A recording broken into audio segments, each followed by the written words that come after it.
안녕하세요. HSK 5급 강사 김대현입니다.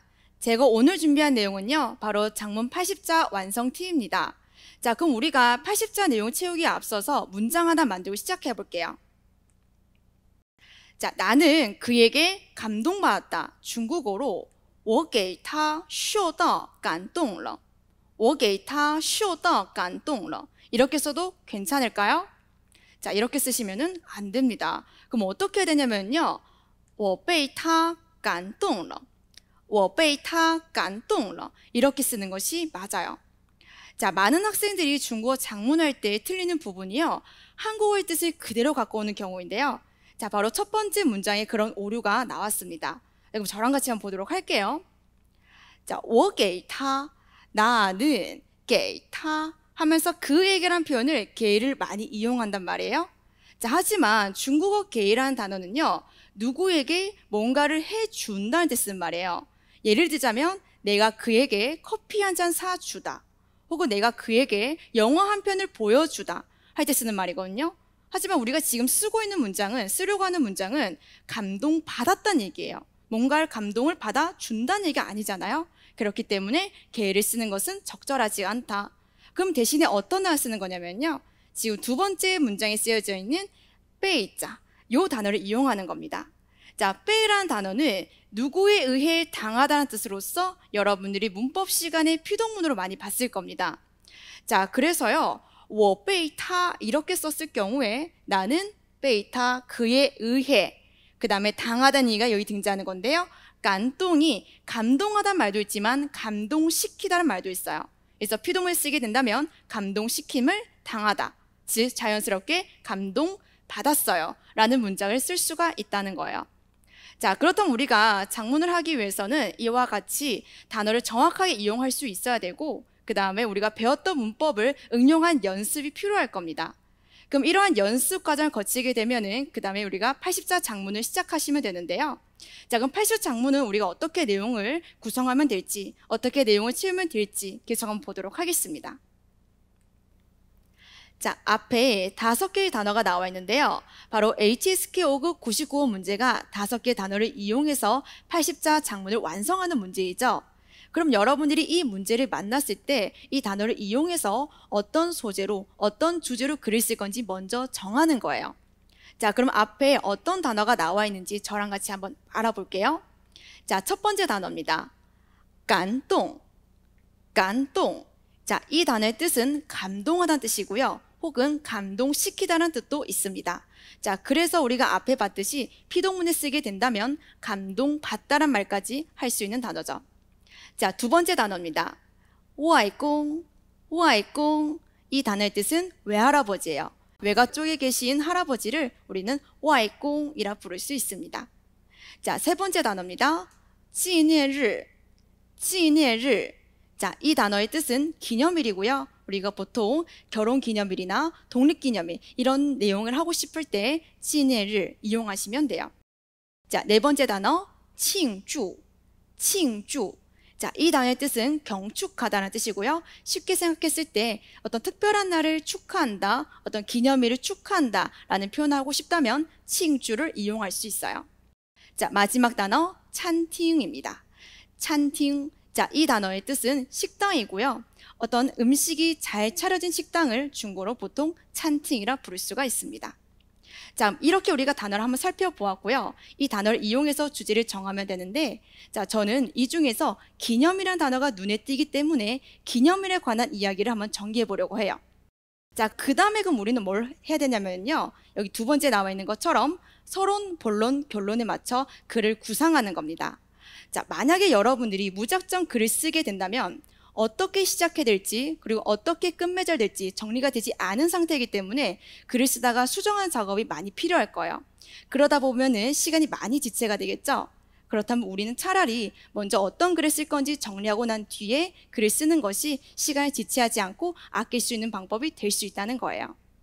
자, 그럼 여러분들이 이런 과정을 거쳐서 여러 가지 답안들을 완성하게 될 텐데요. 그럼 이런 답안들을 만능 답안으로 이용해 보는 겁니다. 자, 만능 답안을 왜 준비해야 되는 거냐면요, 우린 사실 제한된 시간에 작문을 해야 됩니다. 그러다 보니까 우리가 제한된 시간 안에 어떤 글을 쓸 건지 그리고 어떻게 문장을 쓸 건지 고민할 시간이 그렇게 넉넉하지가 않아요. 그래서 우리는 미리 만능 답안 준비해서 여러 문제에 따라 변형한 연습을 거치게 된다면 좀 더 여러분들이 완벽하게 대비할 수가 있을 겁니다. 자, 그럼 저랑 이어서 어떻게 서론, 본론, 결론을 구성할 건지 그리고 만능 답안은 어떻게 준비를 할 건지 계속 이어서 보도록 하겠습니다.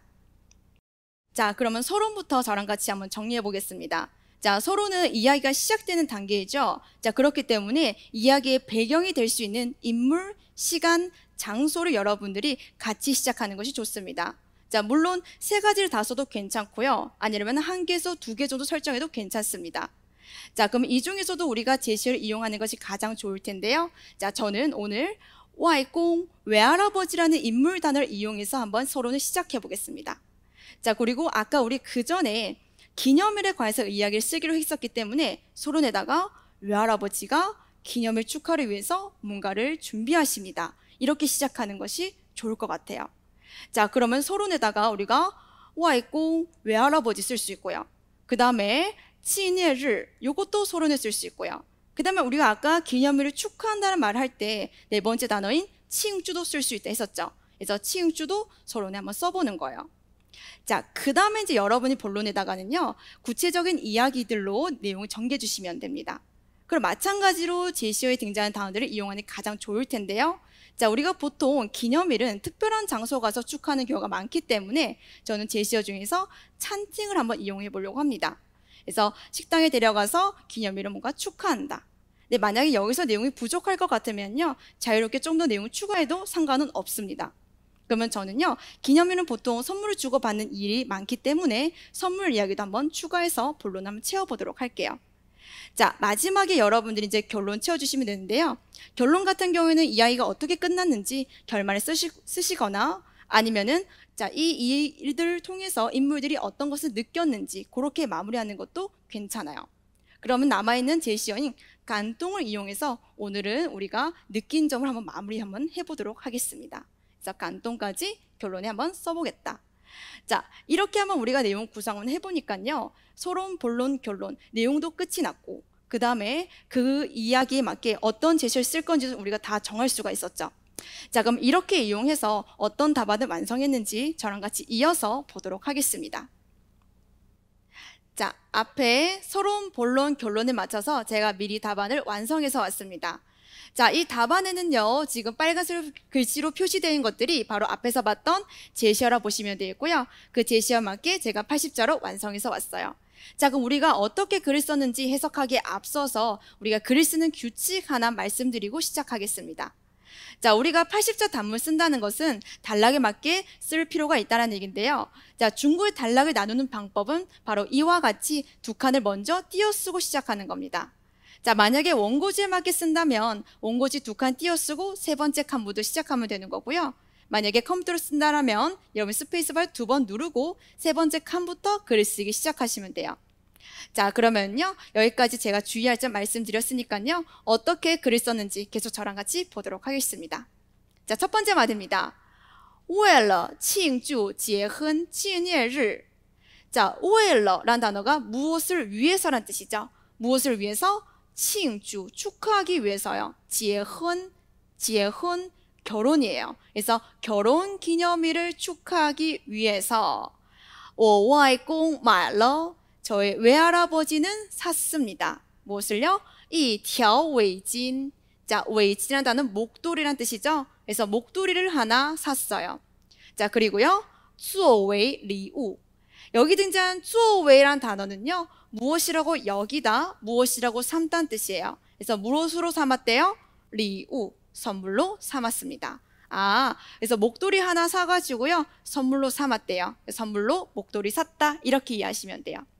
자, 그 다음 이어서 他平时觉得. 자, 그는 평소에 觉得, 생각했답니다. 姥姥的围巾都很旧. 姥姥, 이 단어의 뜻은요, 외할머니란 뜻이에요. 외할머니. 자, 그럼 외할아버지가 결혼기획을 준비하는 거니까 당연히 그 상대방이 외할머니가 등장할 필요가 있겠죠.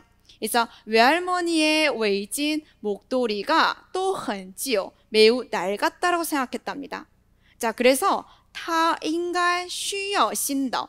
그래서 그녀가 즉 외할머니가 应该 마땅히 需要 필요할 거라 생각했대요. 뭐가? 新的 새로운 것이요. 纪念日当天, 자 기념일 당일날 外公带姥姥去餐厅. 자 외할아버지는 带姥姥 외할머니를 데리고 去餐厅 식당에 갔습니다. 자 그리고는요 送了那条围巾. 자 송은 우리가 보내다 혹은 선물을 주다 때 쓰는 말이죠. 그래서 送了那条围巾. 자 그 목도리를 주었어요. 我姥姥 저의 외할머니는요 被他感动了. 자 마지막 내용 우리가 앞에서 만들었던 문장 구조랑 똑같죠. 자 被他 그에 의해 感动 감동 자체가 감동시키다는 말이 있다 했었어요. 그래서 피동문에 쓰이게 된다면은 감동시킴을 당하다, 즉 감동받았습니다. 이렇게 해서 외할머니의 느낌점으로 마무리 지었네요. 자, 이렇게 우리가 예시답안 한번 만들어 보았습니다. 자, 실제로 우리가 문장 자체를 보니까 그렇게 어렵게 쓰여지진 않지요. 자, 그럼 여러분들이 이렇게 답안을 완성하고 나면은요, 이제 이것을 일회성으로 그치는 것이 아니라 아까 제가 얘기했던 것처럼 만능 답안을 이용해 보는 겁니다. 자, 실제로 우리가 기출시험에서는요, 어떤 기념일에 관한 내용이라든지 아니면은 외할머니나 혹은 외할아버지와 관련한 어떤 관계 관련 내용이 잘 등장합니다.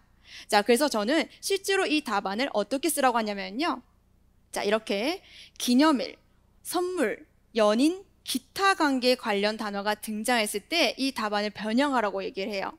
자, 예를 들어서 오늘은 우리가 결혼 기념일을 썼지만 만약 예를 들어서 우리가 받은 단어가 생일이다 혹은 졸업식이다 이런 단어가 등장했을 때 졸업식을 축하하기 위해서 이렇게 했다 혹은 생일을 축하하기 위해서 이렇게 했다 뒤에 내용 그대로 써도 괜찮겠죠.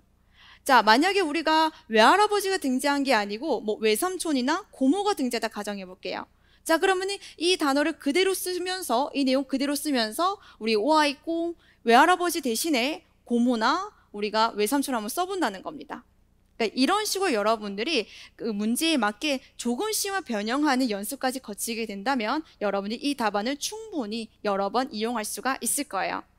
자, 물론 예시 답안은요, 이거 하나만 준비하는 것이 아니고 좀 여러 가지 소재에 맞게 상황에 맞게 적절하게 어느 정도 준비할 필요는 있겠죠. 그래서 다른 예시 답안들은요, 저랑 같이 수업 시간에 좀 더 한번 다뤄보고요. 전 여기서 마무리하도록 하겠습니다.